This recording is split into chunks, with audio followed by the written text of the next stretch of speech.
마가복음 10장 41절부터 45절 말씀입니다.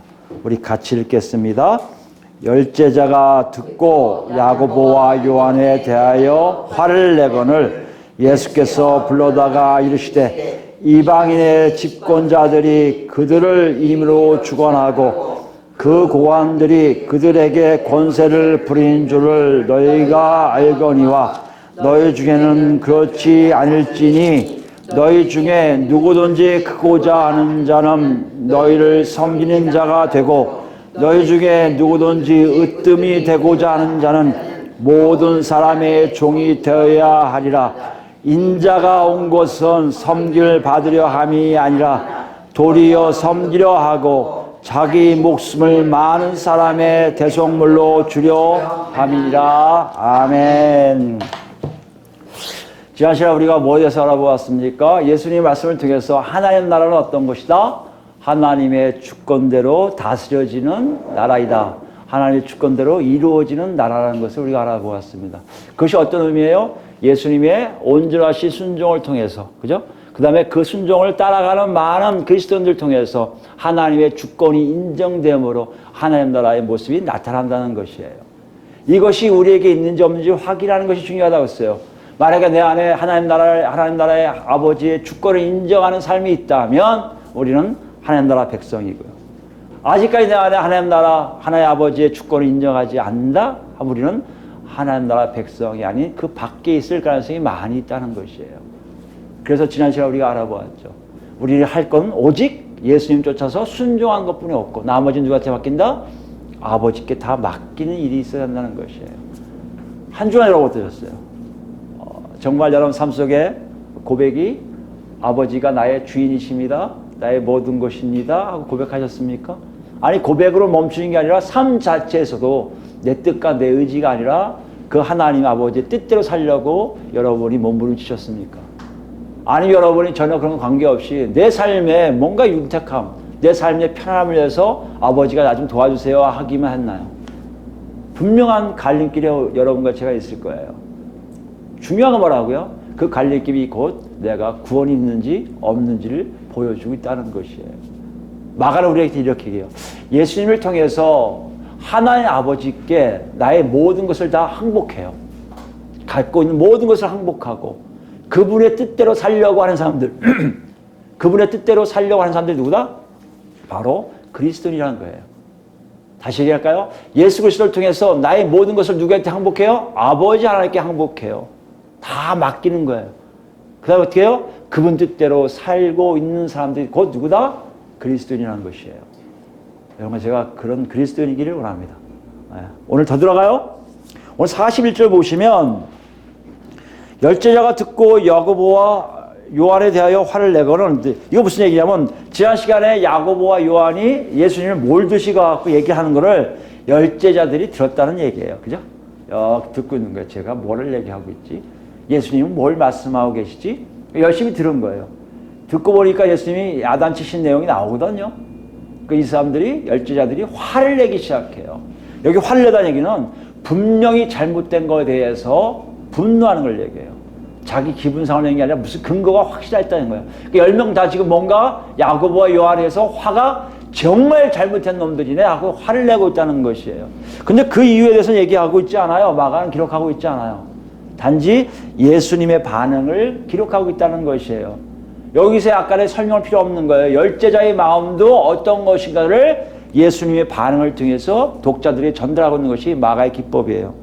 뭐라고 얘기하고 있습니까? 41절 말씀 보시면 예수께서 불러다가 이르시되 불러다가 뜻은 부르다는 뜻인데 그냥 이름 부르는 게 아니에요. 공식적인 정식적으로 집합시키는 거예요. 얘들아 다 일로 와봐라 이거예요. 그러니까 제자들을 다 불러주세요. 12제자 다 불러주세요. 뭘 얘기하시려는 걸까요? 중요한 공식적으로 다 알아야 될 것을 얘기하기 위해서 12제자를 다 부르시는 거예요. 뭔가 지금 중요한 것을 또 말씀하시고 계시구나, 가르치고 있구나 알 수가 있어요. 단순하게 불러서 개인적으로 얘기하시는 게 아니니까 다 집합! 한 다음에 말씀을 하신다는 거예요. 그게 어떤 내용인가요? 이방인의 집권자들이 그들을 임의로 주관하고 그 고관들이 그들의 권세를 부린 줄을 너희가 알거니와. 근데 이 전체 문장의 주어는 너희가고요. 동사는 뭐예요? 안다라는 거예요. 안다는 개념이 왜 할까요? 뒤에 있는 일을 알기 때문에 너희가 그렇게 행동하는 거구나 라고 얘기하신다는 거예요. 다시 얘기하면 지금 야고보와 요한이 얘기한 것, 저를 한 사람은 예수님 우편에 한 사람은 좌편에 앉게 해주세요 하는 부탁도 잘못된 거지만 그것을 듣고 저것이 너무 잘못됐다 라고 화를 내는 것이 예수님의 의견에 동의해서 화를 내는 게 아니라 10명도 무엇인가 잘못된 걸 가지고 화를 내고 있음을 예수님이 아셨다는 것이에요. 그래서 니들이 지금 화를 내는 근거가 이거 아니야 라고 얘기하고 있어요. 그걸 주어로 얘기하고 주어하고 동사로 얘기하는 거예요. 너희들이 이런 거 다 알고 있는 것처럼 이거 알고 있잖아. 그것 때문에 지금 행동하는 거지 하고 얘기하시는 거예요. 그게 어떤 거예요? 이방의 집권자들이라고 얘기했는데 여기 보면 다들 단순하게 어떤 지배 체계를 얘기하는 것 같지 않아요? 집권자들이 그 백성들을 주관하고 그들을 부리고 권세 부리는 내용이 나오잖아요. 근데 이거를 우리가 한글 성경을 보면 그냥 안 나와 있는데 헬라어 성경에는 예수님이 아주 자세하게 풀이하면서 설명하신 내용이 나와요. 우리에게는 그게 없는데 우리 지금 개정 성경에 없는데 예수님이 말씀하신 걸 헬라어 성경에 마가가 기록할 때는 아주 좀 독특한 표현? 왜 이렇게까지 하실까 할 정도로 자세하게 표현하게 있어요. 그게 어떤 거냐면 이방인의 집권자들이라고 되어 있는데 이런 말이 거기 없어요. 거기 뭐냐면 이방인을 다스리는 것으로 생각하는 사람들이란 뜻이에요. 집권자라고 안 하시고 다스린다고 생각하고 있는 사람들이에요. 그게 뭘까요? 누구랑 특정하게 지정하지 않는다는 얘기예요. 뭐죠? 어디 가면 저 사람은 나는 이 사람을 다스리는 사람이야 라고 생각하는 사람도 있다는 것이죠. 시대와 상관없이 장소와 상관없이 그런 사람들이 다 존재하고 있다는 것이죠. 그 사람들 특징이 뭡니까? 그들을 임의로 주관하고 되어 있는데 그들을 임의로 주관한다는 표현도 여기도 다른 표현하고 정확하게 표현하면 뭐라 되냐면 그들 스스로가 뭐요? 주인 행사하면서 지배하고 있다는 것이에요. 자기가 알아서 지배하는 걸 얘기해요. 무슨 말이냐면 주관하고 있다고 뭐 이렇게 해서 약간 뭐 케어하고 뭐 이런 것 같은 그게 아니라 그냥 누리는 거예요. 자기의 뭘 누리는 거예요? 내가 다스리고 있는 사람이야. 다스린다고 생각하고 있는 사람이야. 내가 다스리는 사람이야. 그러면 난 너희들 다스릴 거야. 이렇게 생각한다는 것이에요. 뭘 얘기합니까? 자리를 얘기하죠. 저 사람이 다스릴 사람인지 어떻게 알아요? 내가 어느 정도 위치에 있거든요. 어느 정도 자리에 있거든요. 이 자리에 앉으면요. 그냥 뭐 어떻게 해요? 지배할 수 있다는 것이에요. 이게 너희들이 알고 있는 거 아니니? 하고 말씀하고 계시는 거예요. 근데 누가 나와요? 이방인이에요, 이방인. 이방인 누구예요? 그 당시에 로마 제국이겠죠. 로마 황제일 뿐만 아니라 로마가 보낸 총독도 얘기할 수 있겠죠. 로마가 보낸 총독이 어떻게 해요? 그 자리에 앉으니 총독 역할을 하는 거예요, 그냥. 그 사람의 모습을 얘기하는 게 아니라 그 자리를 얘기하고 계세요. 그 표현한 게 어디 있습니까? 두 번째예요. 고관들이라고 했어요. 고관들이라는 얘기는 그들 중에 높은 자리에 있는 사람들, 큰 사람들, 그 자리 중에서 큰 사람들, 이방인들의 큰 자리는 뭐예요? 높게 앉은 사람들, 자리 얘기를 하고 있어요. 이 사람들 뭐 한다고요? 그들에게 권세를 부리는 줄 아는데 권세를 부린다는 게 아니라 스스로 권위를 행사해요. 그 자리에 맞게끔 권위를 행사한다는 것이에요. 지금 뭘 얘기할까요, 예수님요? 제 아들이 야고보와 요한이 제시한 오른편에 앉게 하시고 좌편에 앉게 해주세요. 이 말이 뭐냐? 너희들 머릿속에는 그 자리에만 앉으면 어떤 일을 할 거라? 마음 놓고 하나님 나라에서 지배자가 될 거라고 생각하고 있구나 이 뜻이에요. 쟤들 나머지 10명도 똑같은 생각을 하고 있는 거예요. 하나님 나라가 되면 예수님이 왕이 되시면 메시아가 되시면 나도 그 자리 하나 차지해서 지배자처럼 생각할 뿐만 아니라 지배자로서 다스리겠다 싶은 생각들이 있었던 거예요. 그러니까 싸우는 거예요. 그래서 자리 싸움하는 거예요. 왜 자리 싸움하는 거예요? 더 높은 자리에 앉으면 앉을수록 그만큼 권위와 권세를 행사할 수 있기 때문이라는 거예요. 예수님은 그것을 너희들 알고 있지라고 얘기하더란 거예요. 제 아들이 다 공부했겠죠. 그래서 자세하게 얘기하신 거예요. 너희들이 집권자가 되고 싶으면 못하잖아요. 그러나 그런 자리에 올라가면 너희들이 얼마든지 그렇게 행사하려고 나한테 요구했고 그 요구한 걸 너희는 듣고 나머지 10명은 화를 내고 있는 거 안다 이거예요. 그런데 문제 그러나 뭐가 문제인 줄 아십니까? 이 43절이에요. 여기에 접속사 중요하게 빠졌어요. 그러나가 빠졌어요. 그러나라고 했어요. 너희들이 알고 있는 대로 행동했고 요구했고 나한테 사정했지만 그러나 그것이 잘못되었음을 얘기하세요. 그러니까 어떤 면으로 보면 41절 2절 말씀은 41절까지의 제 아들의 상태를 정확하게 얘기하고 계신 거예요.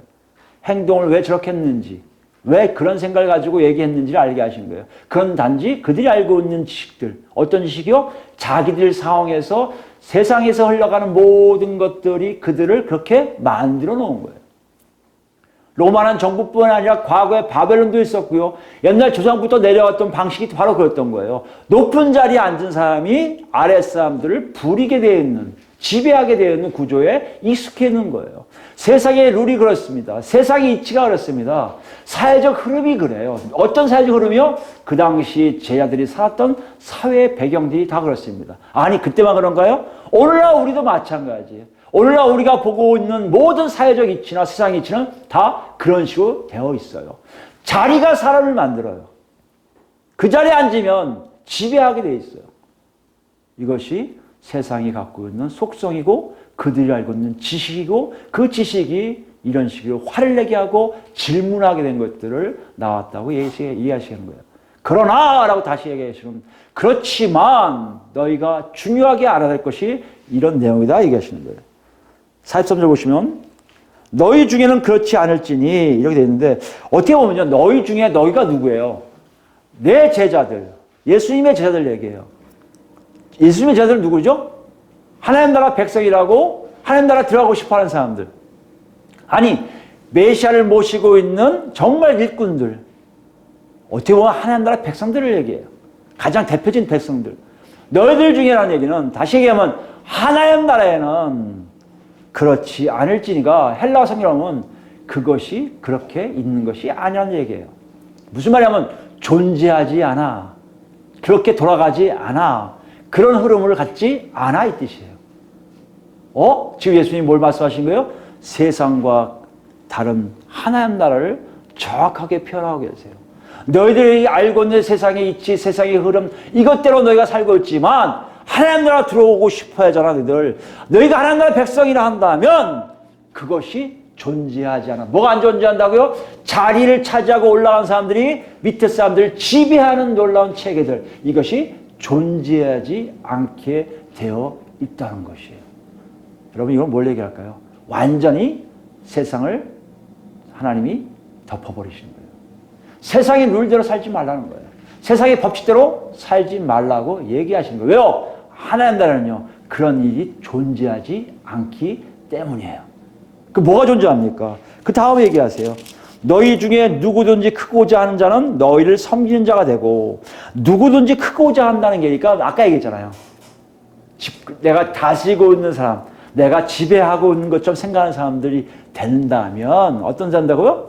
너희가 지배하는 자가 아니라 다른 사람들을 막 지배하는 게 아니라 어떻게 한다고요? 너희를 섬기는 자가 된다는 얘기는 뭐예요? 디아코노스. 뭐요? 식탁에서 음식을 나르는 서빙하는 노예가 된다는 거예요. 다른 사람들에게 봉사하는 사람들. 이 사람들이 보다 가장 높은 사람들이라는 것이에요.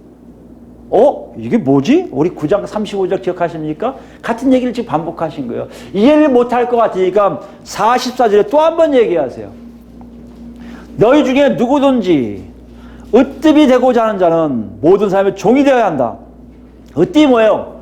자리가 높은 자리를 얘기하는 거 아니에요. 첫 번째 자리예요. 첫 번째 앉은 사람이 가장 높은 자리인 건 그 당시 유대인들 다 알아요. 왜요? 잔치상에 제일 높은 자리에 앉는 것은 제일 큰 사람이 앉아요.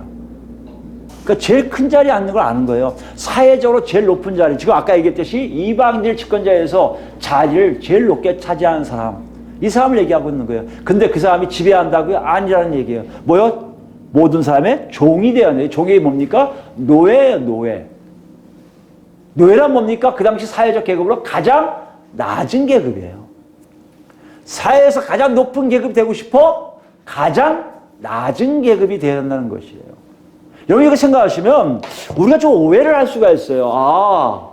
크고자 한다면 식탁 노예가 되면 되고 제일 꼭대기 앉으려면 제일 아래층 사람이 되면 되겠구나 생각할 것 같은데 예수님의 합법은 그게 아닌 걸 우리가 알 수 있어요. 뭘 얘기할까요? 세상의 논리로 따지지 않고 계시다는 걸 우리가 알 수 있어요. 무슨 말을 합니까? 세상에서 얘기하는 거 정반대란 얘기예요. 세상에서 얘기하는 거 완전히 뒤집어진 거예요. 세상에 이게 어떻게 됐는데요? 지배 자리에 앉은 사람은 지배하게 돼 있었거든요. 근데 여기 뭐예요? 지배하는 자리에 앉고자 할래? 차라리 여기 앉지 말고 맨 노예가 된다는 거예요. 이건 있을 수 없어요. 세상에서 노예가 되는데 어떻게 지배합니까? 근데 어디 가능하다고요? 그게 하나님 나라 모습이라는 것이에요. 내가 커서 잔치상에 맨 꼭대기에 앉고 싶었다면 차라리 저 뒤에서 타올 딱 거치고 섬기는 자의 노예로 살라는 거 아니에요. 이게 있을 수 있습니까? 있을 수 없어요. 유대인들 이거 감히 감당이 안 돼요. 이렇게 할 수도 없어요. 근데 왜 예수님이 이렇게 말씀하십니까? 뭘 얘기하고 계실까요? 앞에 이방인들 얘기와 뒤에 하나님 나라 백성을 완전히 대조시키고 있다는 것이에요.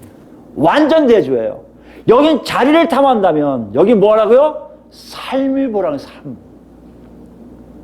너희가 어떤 삶인지 보라는 거예요. 여긴 자리에 올라가는 게 되게 최고 좋아요. 세상은요.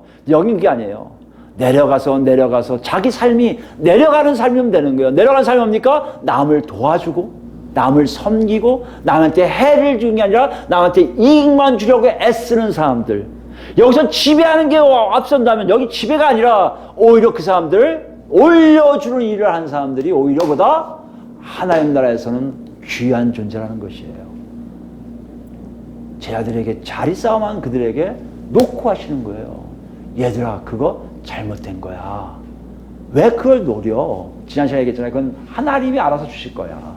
너희들이 노릴 건 그게 아니야. 삶이야. 순종이야. 그거 어떻게 살아야 돼요? 세상 방식대로 살 수가 없어. 세상은 자리를 탐하지만 하나님 나라는 너희 삶을 봐야 된다는 것이죠. 어떤 삶이요? 남을 올려주고 섬기고 낮은 자리에서 나타난 사람들 다 뒷받침해 준 사람들. 올려주고 이렇게 밀어주고 버팀목 되어준 사람들. 이 사람들이 하나님 나라에서 대단히 큰 인물. 무슨 말이에요? 하나님 나라 백성이란 뜻이에요. 이게 왜 이렇게 될까요? 세상은요. 뭐하고 다르기 때문에요? 하나님 나라하고 정반대예요. 이 논리를 우리가 자꾸 잊어버려서 그걸 잊지를 못해요. 이해를 못해요. 세상에 그렇게 살 수도 있죠. 왜 못 살아요? 아니요. 세상에 그렇게 살아야 되지만 하나님 나라 백성은요. 세상의 규칙대로 살면 안 되게 되어 있다는 것이에요. 왜요? 세상은 이미 하나님과 등진 자들이 만들어놓은 시스템이기 때문에요. 하나님의 방법이 절대 없어요. 하나님 방법대로 살면요. 세상에서 망해요. 지금 그걸 얘기하시는 거예요. 하나님 나라가 네가 알고 있는 세상과 같다고 생각하면 큰 오산이다. 하나님 나라는 너무나 다르다는 것이에요. 그게 어디 있습니까? 우리 야고보서 가볼까요? 야고보서 4장입니다. 우리가 이해하지 못한 일들이 일어나요. 이걸 얘기하신 이유도 하나님 나라와 세상이 다르고 있음을 분명하게 얘기하세요. 우리 삶 속에 분명 여기 있는 사람들이 많을 거예요. 왜 이런 일이 일어나지? 왜 이렇게 살게 되지? 분명히 그럴 거예요. 그건 뭐예요? 우리가 속해 있는 곳과 세상이 다르기 때문이라는 것을 분명하게 야고보 선생가 얘기하고 있어요. 4장 1절부터 읽을까요? 너희 중에 싸움이 어디로부터 다툼이 어디로부터 나느냐? 싸움이 일어나고 다툼이 일어나요. 너희 지체 중에서 싸우는 정욕으로부터 나는 것이 아니냐? 우리 지체에서 나오는 정욕이 뭐예요? 아직 죄된 시스템 안에 있는 정욕이에요. 욕구예요. 원하는 거예요. 그것에 의해서 나온다는 거예요. 지금 제자들이 자리를 원하는 게 뭐 때문이라고요? 지체에 있는 정욕 때문에 오는 거예요. 그들이 그걸 서로 싸우려고 다투고 있는 거고 싸우고 있는 거예요. 그것이 아닌데, 그 자리 싸움할 필요가 없는데, 그 자리 싸움하면 세상인데 모르는 거예요. 만약에 여러분과 제가 이 땅을 살아가면서 나도 모르게 자꾸 이 자리 싸움하고 세상에 통한 물건, 세상에 있는 자리, 세상에 있는 부, 세상에 있는 뭐 때문에 내 안에서 자꾸 욕구가 일어나 싸우기 시작한다? 여러분 죄송하지만 하나님 나라하고 멀어지고 있다는 것이에요. 이 싸움이 심해요. 세상적인 방법에. 교회도 마찬가지고 예수 믿는 사람도 마찬가지고 또 뭐요? 목회자들도 마찬가지고 내 안에 세상의 기준이 조금만 들어가면요 금세 싸울 수밖에 없어요. 왜요? 세상의 이치와 하나님의 이치는 다르기 때문에 그래요. 2절입니다. 너희는 욕심을 내도 얻지 못하여 살인하며 시기하도 능히 취하지 못하며 다투어 싸우는다. 보세요. 욕심을 내도요 얻지 못해서 죽이기까지예요. 얻으려고요. 사람을 죽이는 게 얼마나 나쁩니까? 근데 그것까지 한다는 얘기 뭡니까? 그만큼 내 욕심이 무섭다는 거예요. 여러분 한번 생각해 보세요. 내가 왜 세상에 살려고 하지? 딱 한 가지예요. 내가 얻고자 하는 것을 마음대로 얻고 싶은 거 아닙니까? 그게 안 되니까 사회에서도 허용이 안 되는 살인도 마음 놓고 하고 된다는 것이에요.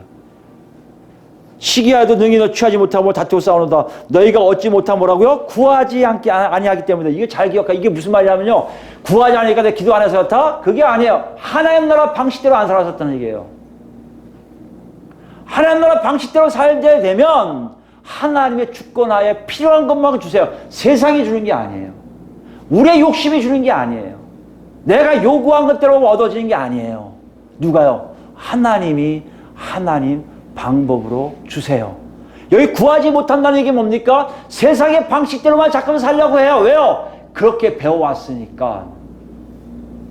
야고보 선생님이 뭐라는 거예요? 그러지 말라는 거예요. 하나님의 방식을 하는 거예요. 하나님께 구하라는 거예요. 근데 구해서 얻을 수 있어요? 3절 보세요. 구해도 받지 못하면 뭐 때문에 있다고요? 정욕으로 쓰려고 잘못 구하기 때문이에요. 하나님께 구하는 내용들이 뭐요? 세상의 이치를 따지게 돼 있단 말이에요. 절대 그러면 얻을 수 없어요. 왜요? 세상과 하나님 나라는 완전히 단절되어 있기 때문에. 오늘 본문이 그걸 얘기하고 있어요. 세상의 이치대로 살아봐라. 너한테 득될 건 하나도 없다.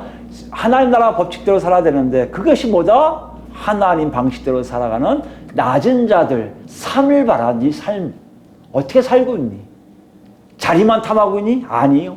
삶에 있어서 남을 도와주고 높여주려 하고 있습니다. 그래, 그러면 너는 내 백성이니까 내가 알아서 할 거라는 말씀이란 거예요.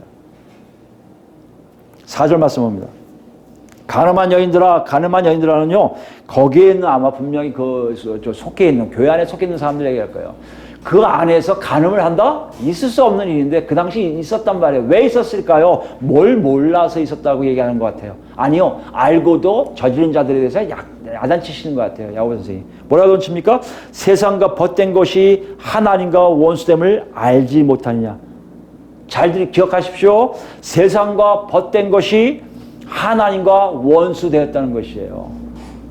근즉 누구든지 세상과 벗치되고자 하는 자는 스스로 하나님과 원수되는 것이니라.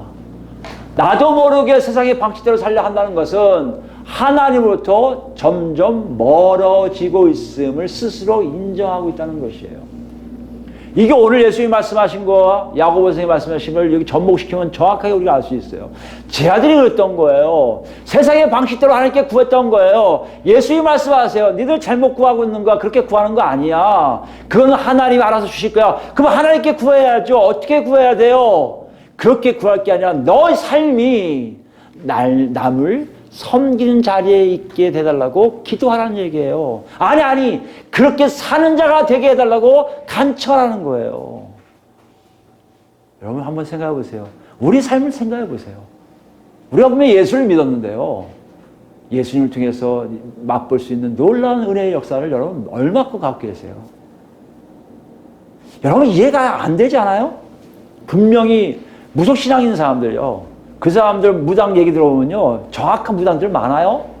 정확하다는 얘기 뭡니까? 그들의 운세 같은 거, 그들의 삶 자체를 정확하게 얘기하는 사람이 많다는 거예요. 그럼 하나님도 그렇게 들어주셔야 되잖아요. 여러분 그것을 벌써 녹는 거예요. 여러분 피해요. 패배하신 거예요. 그것 때문에 무당 찾아야겠는데 하는 사람 있습니까? 세상 방식으로 가는 거예요. 세상은요. 지금 내가 어떻게 사냐에 다 관심이 있어요. 내가 이걸 하면 될까 안 될까? 부자가 될까 안 될까?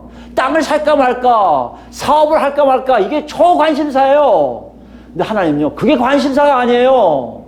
와서 물어보는 게 잘못 물어본 거예요. 내가 사업해야 됩니까? 물어보는 게 아니에요. 그 대답을 안 하세요. 뭐 하셔야 돼요? 질문을 바꿔야 돼요. 하나님 제가 정말 예수 믿는 것처럼 살고 있습니까? 분명히 섬기는 자가 되는데 섬기는 자가 되고 있습니까? 종이 되라 하시는데 종이 되고 있습니까? 여러분, 우리가 얼마큼 많은 잘못된 질문을 야고보와 요한처럼 하고 있는지를 알고 있다는 거예요. 그들보다 더 무서운 건요, 우리 안에 성령님이 계시거든요. 우리 안에 성령이 계신데 그렇게 질문하고 있다? 여러분, 저는요, 지금 하나님 믿는다고 거짓말하고 있는 거예요. 하나님은 뚜렷한 증거를 우리에게 주세요. 그렇게 살게끔 인도하세요. 세상적인 방법이 아니에요.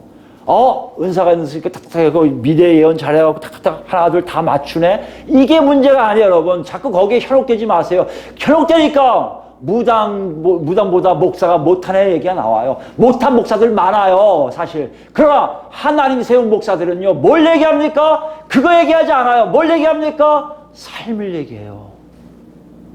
하나님 나라 백성이 어떻게 살았는지를 얘기해요. 그게 복음이에요. 예수님이 바로 그걸 말씀하신 거거든요. 여러분, 제가 자신을 잘 보셔야 돼요. 근데요, 아까도 말씀드렸지만 야고보와 요한보다 우리에게 더 큰 걸 녹을 크게 하고 계신 게 있어요. 여러분 정말 예수 믿었다면요, 우리 안에 성령님이 계시다면요, 여러분 큰일 난 거예요. 그렇게 살고 있으면 우리는 정말 구원이 없는 가능성이 많아요. 천국이 우리께 아닐 가능성이 많아요. 하나님 나라 들어가지 못할 가능성이 많아요. 왜요? 하나님이, 예수님이 오셔서 하신 일들이요, 그렇게 하게끔 되게 만들어 놓으셨거든요. 다시 얘기할까요? 알았어요, 목사님. 그렇다면 내가 오늘부터 섬기는 자 되면 될 거 아니에요. 종이 될게요. 그렇게 할 수가 없다는 거예요. 이 모든 작품이 누구 작품이냐? 우리의 작품이 아니라는 얘기예요. 하나님이 인도하고 계시다는 거예요. 하나님이 만들어 주신다는 거예요. 내가 그렇게 살려고도 살 수가 없어요. 그 정도까지 아니면 하나님 절대 그렇게 하지 않게 하세요. 이 정도로 살면 됐다고 그렇게 살게 하신단 말이에요. 왜요? 하나님의 주권이시기 때문에. 하나님이 그렇게 만들어 계시거든요. 그러니까 우리는 먼저 알아봐야 돼요. 정말 내가 하나님의 주권에 사로잡힌 자 됐는지, 내가 그렇게 돼야지가 아니라 잡혀 있는지를 확인하셔야 돼요. 그게 어디 있습니까? 본문 다시 오면요,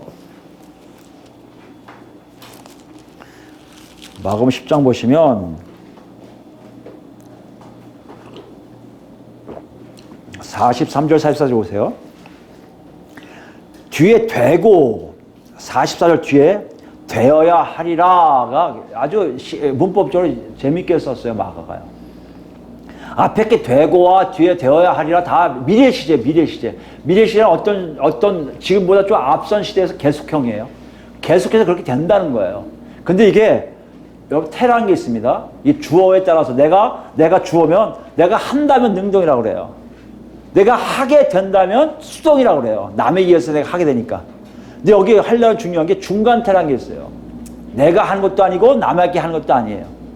근데 신기하게 내가 하는 것 같기도 하고 남이 하는 것 같기도 해요. 이게 중간태예요. 아주 독특한 문법적 용어인데요. 여기 보면 이게 다 중간태예요. 섬기는 자 되고 종이 된다는 게요, 내가 섬겨야지, 내가 섬기는 자 될 거야 되는 게 아니에요. 하나님이 나한테 섬기는 자 되게 해주세요 하고 되는 것도 아니에요. 하나님의 역사와 내 스스로의 하나님을 따라가는 순종이 딱 맞물리는 삶이 바로 섬기는 자고 종이라는 얘기예요. 내 힘으로 되는 게 아니에요. 내 능으로 되는 게 아니에요. 오직 하나님의 능력으로만 될 수 있는 일이에요. 그러기에 우리 앞에서 배웠듯이 누가 구원을 받습니까? 사람으로는 할 수 없으되 하나님을 하실 수 있다는 게 바로 여기에요. 어떻게 세상 이치로 안 살 수 있어요? 인간을 태어나고 여기 태어나서 세상을 태어나서 어떻게 세상이 이치를 아니고 하나님 방법을 살 수 있습니까?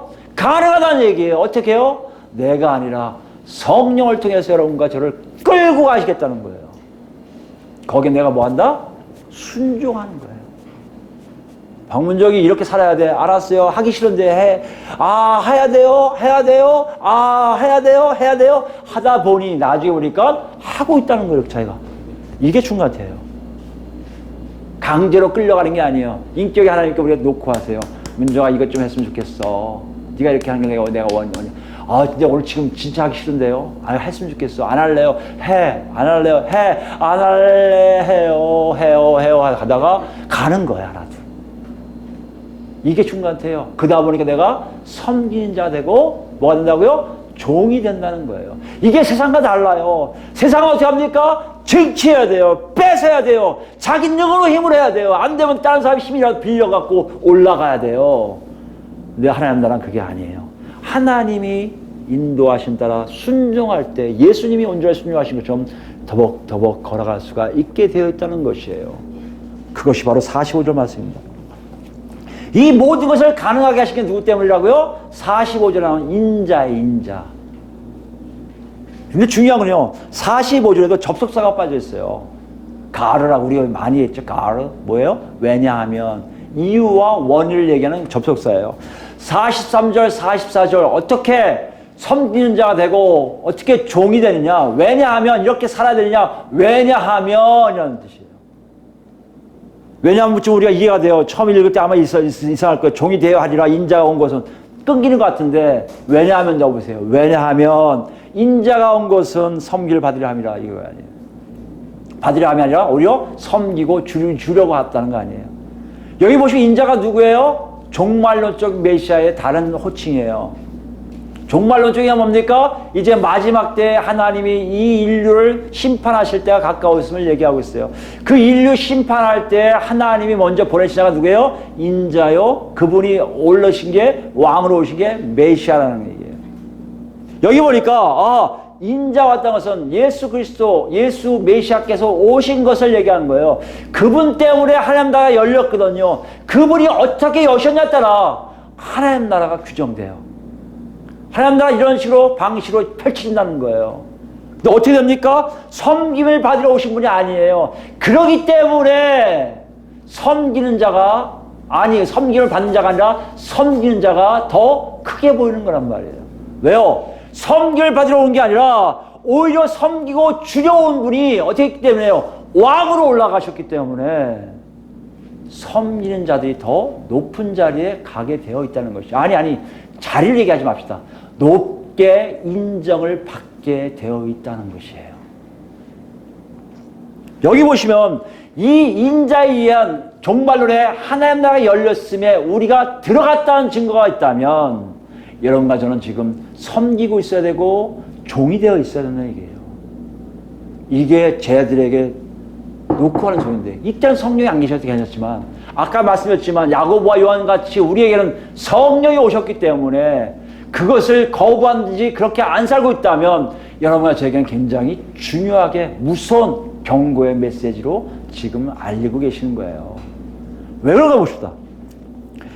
인자가 온 것 섬기를 받으려 함이 아니라 도리어 섬기려 하고 섬기를 받는 게 아니에요. 이방인 같지가 않아요. 거꾸로 돼요. 왕인데 섬기를 받으러 오신 분이 아니에요. 섬기려고 왔어요. 다른 사람들을 올려주기 왔어요. 그걸 위해서 하신 것이 자기 목숨을, 자기 생명을 많은 사람의 대속물로 주려 함이라.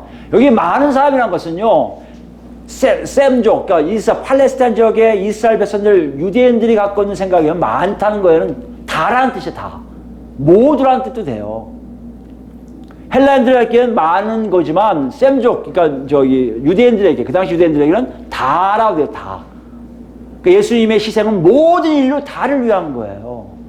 그 중에 여러분과 제가 들어가 있어야 한다는 거예요. 여기에 많은 사람의 의가 되었는데요. 헬라어 성경으로 하면 두 가지로 할 수 있어요. 많은 사람을 위하여 혹은 많은 사람 대신의 뜻이 있어요.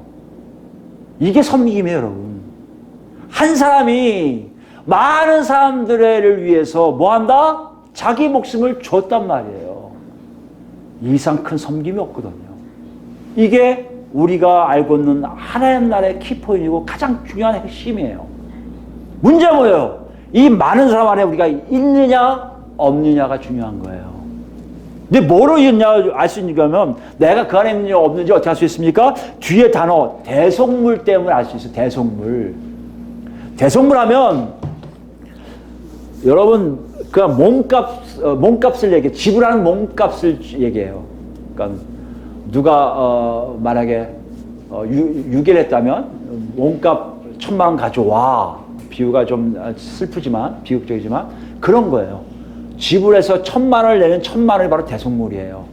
헬라 이 당시에는 이 대속물이라는 단어를 어떻게 썼냐면요. 전쟁포로로 끌려가요. 누가. 그 전쟁포로를 데려오기 위해서 지불하는 몸값을 뭐라 한다? 대속물로 되어 있어요. 또 뭐요? 노예시장이에요. 노예가 있어요. 노예인데 내가 알고 있는 노예예요. 저 사람을 해방시키고 싶어요. 그럼 얼마 주면 돼? 저 사람 몸값은 대속물로 얼마 줘. 그럼 그거 주고 그 사람을 자유케 하는 일을 하는 것이 대속물이에요.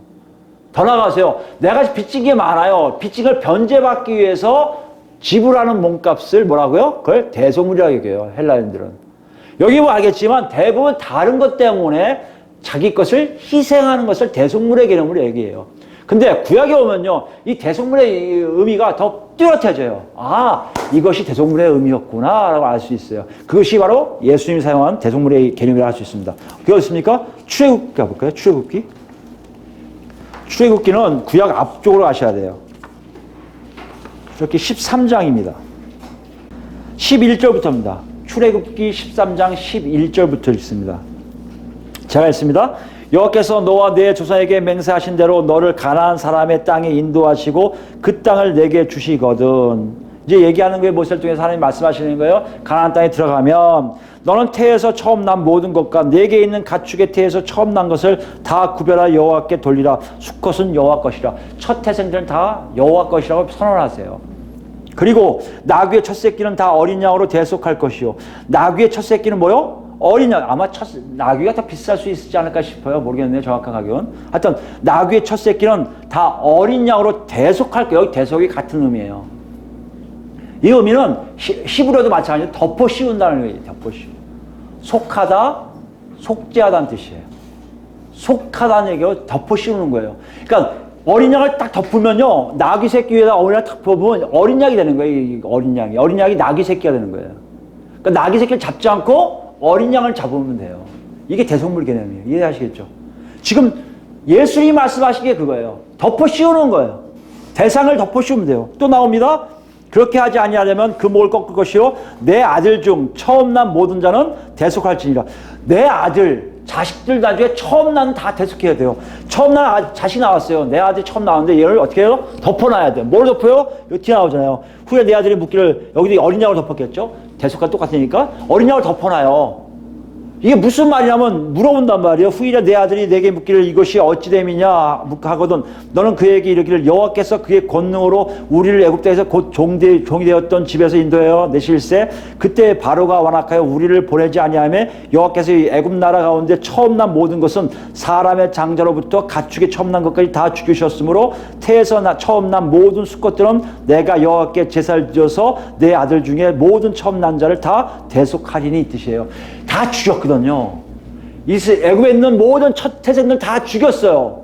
그 죽인 거를 아신 하나님께서 당시에 뱃속으로 다 안 죽일 수 없잖아요. 하나님의 의는 여기 있습니다. 공평한 거예요. 그러니까 대신 뭐예요? 하나님 나라 백성들에게는 대신 어린 양을 덮어 씌우는 거예요. 살리기 위해서. 이해되세요, 여러분? 애굽 땅에 있는 사람들 죽였듯이 다 죽여야 되잖아요. 근데 하나님이 말씀하시기를 이렇게 죽였지만 우린 다 안 죽여도 돼. 대신 딴 것을 죽여야 돼 하고 어린 양을 덮어 씌운단 말이에요. 이게 대속물이에요. 지금 예수님이 본문에 나온 많은 사람의 대속물로 나를 자기 목숨을 내어준다는 얘기입니다. 인류 전체 백성들에게 있으면요 그 위에 예수님을 덮으시는 거예요. 왜 덮으신다고요? 덮어서 하나님이 그래 내가 덮은 거 내가 인정해. 다 봤지. 천상에 하늘에 있는 모든 존재들 다 봤지. 나 의로운 거 다 확인했지. 확인했으면 어떤 일 합니까? 밑에 많은 사람들은요 속죄가 되는 거예요. 깨끗해지는 거예요. 안 죽여도 돼요. 죽일 이유가 없어지는 거예요. 이게 대속물의 개념이에요. 이것이 왜 중요합니까? 여러분과 제가 예수 그리스도를 만나서 예수님이 여기 계시면 그 밑에 들어가서 예수님이 나를 탁 덮었다는 것을 정확하게 알기만 하면 여러분과 저는요 구원받은 거예요. 죄가 없어지는 거예요. 영원히 사는 거예요. 우리가 한 것 아무것도 없는데 이걸 좀 얘기하시는 거예요. 그 시작이에요. 이 사람들 뭘 했다고요? 자리에 올라갔다고요? 아니요. 예수님이 그렇게 마셨는데 하나님이 하나님 나라를 열시면서 그분을 그 대속물이었던 예수님을 왕으로 딱 올려놓으시거든요. 그렇게 산 사람들은 다 그런 식으로 살게끔 만들어 놓으신 거예요. 그렇다면 여러분 중요한 게 여기 있습니다. 내가 정말 대속물에 의해서 살았는가? 어떻게 알 수 있어요? 대속물 때문에 내가 바뀐 삶이 있으면 그게 가능하다는 얘기예요. 그래서 삶을 얘기하시는 거예요. 여러분 믿음 고백이 난 믿습니다의 고백이 중요한 것도 있어요. 그러나 더 중요한 뭐라고요? 내 삶이 뒤집어 있음을 안다는 거예요. 왜요? 대성물이 그런 거거든요. 밑에 있는 모든 것들이 삶이 달라요. 죽어야만 했던 사람들이 살아나요. 죽어야만 했던 동물들이 살아나요. 그 동물들이, 사람들이 어떻게 살아야 돼요? 더 인생을 살 거 아니에요. 하나님 나라 백성답게 살 거 아니에요. 이걸 지금 강조하고 계시고요. 예수님이 오셔서 이걸 또 이루시기 위해서 성령님을 보내신단 말이에요. 여러분, 제가 정말 대속물 때문에 살아나셨습니까? 여기에 많은 사람들이 여러분 포함되십니까? 그렇다면 여러분은 분명히 여러분 삶이 바뀐 걸 아실 거예요. 그걸 확인하셔야 돼요. 확인하시고 됐는데 내가 섬기는 자가 안 됐고 종이 안 됐다? 정말 큰일 나는 거예요. 만약에 내가 바뀐 거 아직 모르겠는데요. 그거 아직 가능해요. 왜요? 대속물로 여러분 덜 덮이신 거예요. 예수 아직 못 만나신 거예요. 예수님에서 여러분 삶이 뒤집어지지 않은 것은 여러분이 아직 거듭나지 않은 거예요. 아직 기회가 있어요. 예수님을 찾으면 돼요. 예수님 만나면 돼요. 부르짖으면 돼요. 여러분 딴 거 중요한 게 아니에요. 먹고 사는 게 중요한 게 아니에요. 여러분 그 앞에 납작 엎드리시면 돼요. 하나님의 은혜를 기다려야 돼요. 긍휼을 기다려야 돼요. 이건 괜찮아요? 근데 대속물이 있어서 내 삶이 바뀐 거 아는데 내가 섬기는 자가 아니고 종이 안 됐다? 여러분 지금 굉장히 크게 놓고 하시는 거예요. 너는 지금 하나님 나라에 있다 하면서 다른 세계를 꿈꾸고 있다는 것이에요. 그 여러분 정말 대속물에 의해서 바뀐지를 확인해 보십시다. 정말 그렇게 바뀌었는지 보자고요. 그것부터 먼저 확인하는 게 중요합니다. 베드로전서 가볼까요? 베드로전서 1장 18절부터입니다. 베드로전서 1장 18절부터 377페이지죠. 너희가 알거니와 또 비슷한 표현하고 있죠. 너희 조상이 물려준 헛된 행실에서 대속함을 받은 것은 조상으로부터 물려온 헛된 행실이 뭡니까? 하나님 없이 사는 행실에서 빠져나온 것은, 다시 얘기하면 하나님이 용서해 주신 것은, 사해 주신 것은 이 뜻이에요. 은이나 금같이 없어질 것으로 된 것이 아니요. 은이나 금이 뭡니까? 세상에서 가장 귀한 가치를 얘기해요. 만약 은이나 금으로 했다면 여러분, 은과 금이 우리의 모든 것을 좌지우지했을 거예요. 그걸 얘기하는 거예요, 지금요. 은과 금으로 없어질 것으로 된 것이 아니요. 이건 무슨 말이에요? 세상의 가치로 우리를 구속하신 게 아니라는 거예요. 대속하신 것이 아니라는 거예요. 무슨 말씀입니까? 세상의 이치로 살지 말라고 하셨다는 것이에요. 바뀌어야죠. 어떻게 바뀌어야 돼요? 19절입니다. 오직 흠없고 점 없는 어린 양 같은 그리스도의 보배로운 피로 된 것이니라. 예수 그리스도의 생명으로 우리가 바뀌었다는 것이에요. 속함을 얻었다는 것이에요. 하나님 나라 백성이 됐다는 것이에요. 세상이 아니에요, 여러분. 왜 예수 믿었는데 자꾸 은과 금을 따집니까? 그건요, 내가 대속함 받은 것이 아니라고 스스로 고백하는 거예요. 은과 금이 아니에요. 예수 그리스도의 보혈로 내가 바뀌어 있음에 대한 것으로 가야 돼요. 20절입니다. 그러면서 예수님을 설명해요. 그리스도는 창세전부터 미리 알린 바 대신이나 이 말세에 너희를 위하여 나타내신 바 되었어요. 무슨 말이에요? 창세전부터 있었다는 것은요, 하나님과 같은 본질을 갖고 계신 분이었다는 얘기예요. 하나님이시라는 거예요. 왜 얘기할까요? 세상의 이치인, 세상의 기준인, 세상의 가치인 은과 금으로 변화됐다면 이걸 따라야지만, 하나님의 피로 바뀌었다면 뭐로 바뀌어야 된다고요? 하나님 나라 방식대로 살아야죠. 지금 이걸 얘기하고 있어요. 어떻게 되는지 보세요. 21절 보세요. 그 결과가 너희는 그를 죽은 자 가운데서 살리시고 영광을 주신 하나님을 그리스도로 말미암아 믿는 자니, 누굴 믿게 돼요? 하나님을 진정으로 믿게 돼요. 하나님의 실존을 알게 되고요. 실제 하시는 하나님을 만나겠으니까 그 하나님 믿게 돼요. 믿는다는 게 여러분 종교적인 게 아니에요. 저 양반은 나한테 유량을 많이 주고, 이게 아니라 그 존재 자체를 존재가 인정하고 따라가는 거예요. 그리고 또 하나는 뭡니까? 너희 믿음과 소망이 하나님께 있게 하셨느니라. 믿음과 소망이 이제 세상 것이 아니에요. 세상 것을 붙잡을 이유가 없어요. 은과 금을 붙잡을 이유가 없어요. 이 땅에 있는 것 가지고 내 힘의 근원으로 삼을 필요가 없어요. 오직 예수 그리스도, 오직 하나님, 그리고 그분에 의한 소망이 나의 모든 힘이 된다는 것이에요. 여러분 이 말을 잘 기억하셔야 돼요. 대성물의 역사는요, 우리를 그렇게 바꿔놓은 거예요. 뒤집어 놓은 거예요. 예수님의 그 섬김이 하나님 나라를 규정하고 열어놓으셨는데 우리를 완전히 새로운 존재로 탈바꿈 시켜놓은 거예요. 세상이 우리를 이끌어갈 수 없게끔 만드신 거예요. 그래서 얘기하는 거예요. 세상을 이기었노라가 바로 거기에 있어요. 세상대로 안 살아도 돼요, 이제요, 우리가. 그걸 얘기했어요. 22절 말씀입니다. 너희가 진리를 순종함으로 너희 영혼을 깨끗하게 하여, 중요하죠? 진리를 순종해요. 하나님의 말씀에 순종하게 되고요. 영혼이 깨끗해지면 알아요. 어떻게 알아요? 거짓이 없어져요. 여러분 영혼이 깨끗해지면요, 내 입에서 거짓말이 안 나오게 돼 있어요. 왜요? 무서운 하나님이 나의 하나님이 아버지시거든요.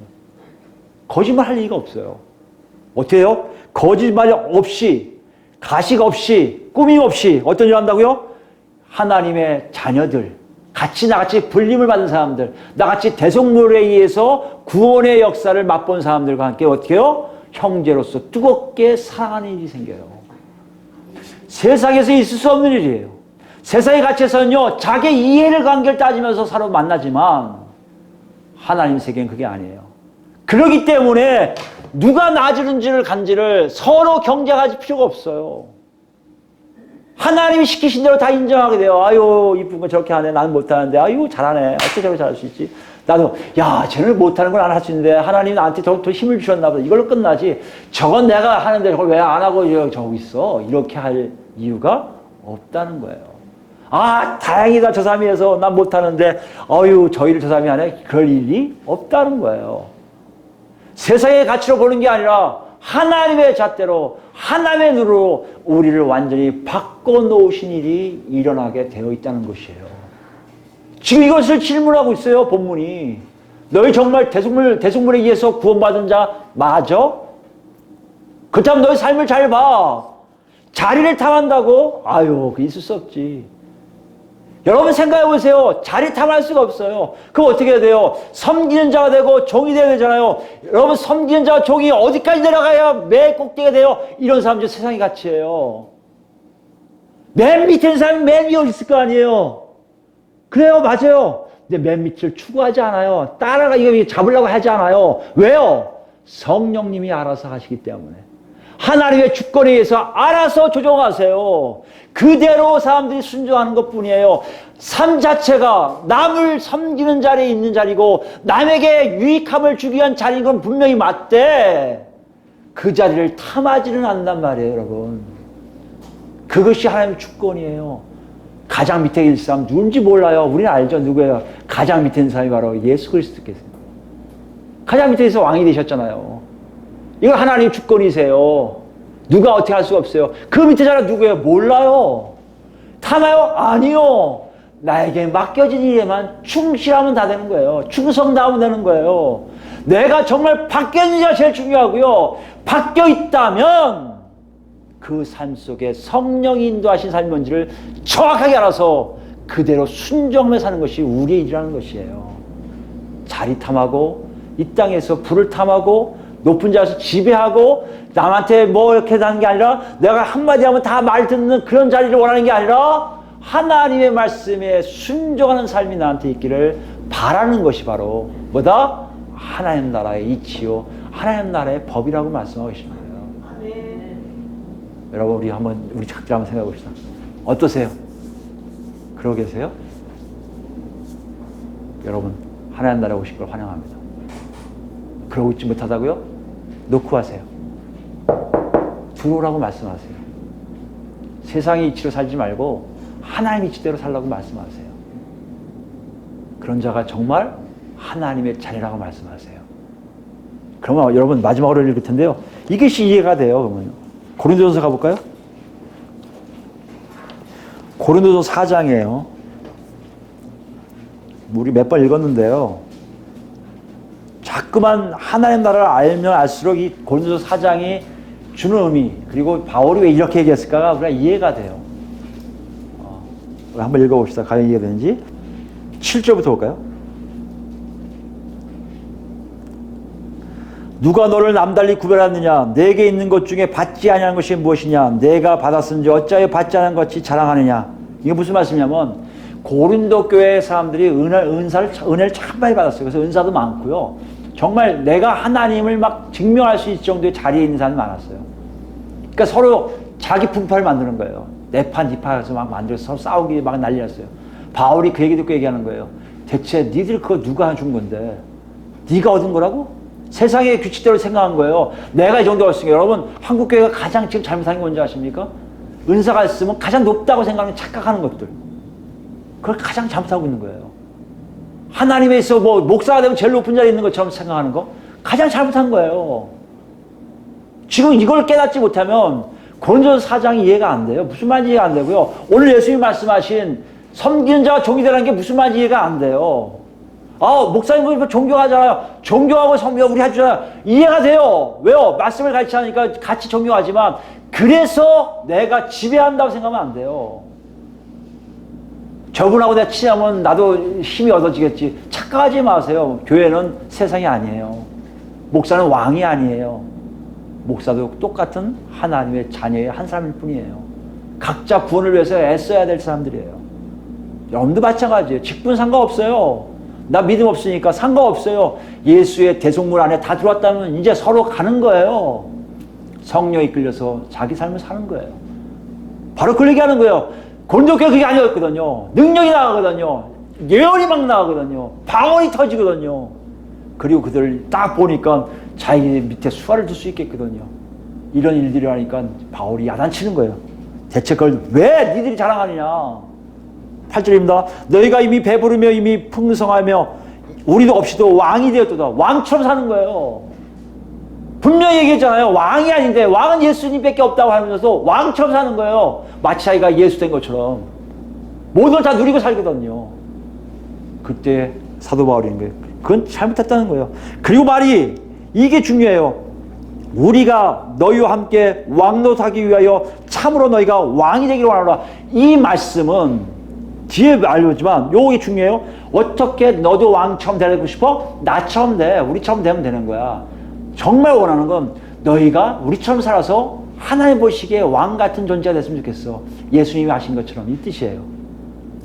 배부르니까 풍요로우니까 내가 올라가서 막 사는 게 아니라 예수님 같은 삶을 살아가면 너희가 나처럼 우리처럼 같이 예수님 닮아가는 삶이 있으면 잘 된다는 것이에요. 그게 어떤 걸 보세요.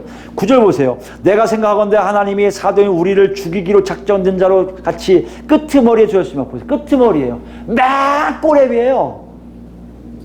왕이 되려고 되라고요? 꼬레비로 가라는 거예요. 지배하는 자가 아니라 지배받는 자가 아니라 정말 노예처럼 되는 저 꼬레비로 가라는 거예요. 왜요? 사도들이. 우리는 세계 곧 천사와 사람들에게 구경거리 됐어요. 쟤들이 왜 저렇게 됐지? 귀한 제자를 하는데 왜 이렇게 저렇게 힘들게 살아? 구경거리가 됐어요. 자랑거리가 아니란 말이에요. 우리는 그리스도 때문에 어리석거나 너희는 그리스도 안에서 지혜롭고 우리는 약하나 너희는 강하고 너희는 존귀하나 우리는 비천하여. 이것이 섬김의 모습이에요. 대속물로 주신 하나님 예수 그리스도의 역사를 통해 사람들이 살아난 것처럼 사도들이 맨 끄트머리에서 조롱거리가 돼 자랑거리가 아닌 구경거리가 되니까 그들을 위해서 다른 사람들이 살아나요. 예수님 같은 일들이 일어나기 시작한 거예요. 한국교회, 우리 교회가 왜 그런 역사 없다고요? 이런 일이 안 나서 그래요. 아직 일어나지는 않은 거예요. 꼬투머리 갈 생각 안 해요. 성진자 되고 싶지가 않아요. 종이 되고 싶지가 않아요. 다 우두머리가 되고 싶은 거예요. 그러니 성령이 예수님이 어떻게 역사하시겠습니까? 사도들의 그 삶 통해 하나님 인정하시니까 하나님 나라의 흥황함이 막 그들에게 있는 거예요. 북적북적일어나는 거예요. 바로 이 시각까지 우리가 줄이고 11절입니다. 목마르며 헐벗고 매맞으며 정처가 없고 수고하여 친히 손으로 일을 하며 모욕을 당한 즉 축복하고 박해를 받은 즉 참고 비방을 받은 즉 건면하니 우리가 지금까지 세상의 더러운 것과 만물의 찌꺼기 같이 되었도다. 세상에서 가장 하찮은 존재들로 살았던 거예요. 예수님 말씀이 그대로 이루어진 거예요. 누굴 통해서요? 제자들에게, 사도들에게. 그들이 이렇게 사니까 예수님이 맨 밑바닥이라면 사도들은 그 바로 위일 거예요. 바로 위에 사니까 이들을 통해서 하나님이 영광 받으시는데 하나님 나라가 흥하는 거예요. 많은 사람들이 구원받는 거예요. 많은 사람이 하나님의 놀라우심을 다 펼치는 거예요. 이걸 지금 고린도 교회에 있는 그 사람들에게 하는 거예요. 너희가 그렇게 살면 정말 너희가 원하듯이 하나님 앞에서 왕이 될 거야. 나하고 같이 가자. 나하고 같이 가자. 그게 16절이에요. 그러므로 내가 너에게 권하노니 너희는 나를 본받는 자가 되라. 여러분, 이것이 예수님 말씀이세요. 이것이 사도들이 느꼈던, 체험했던 삶이었어요.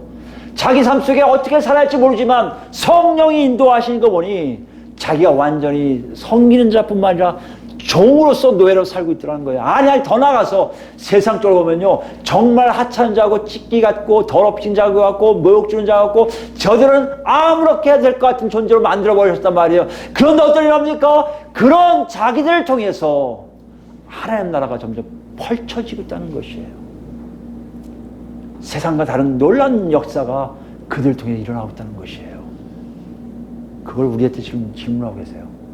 너희는 지금 어떻게 살고 있니? 하나님 나라의 백성으로 살고 있니? 세상의 백성으로 살고 있니?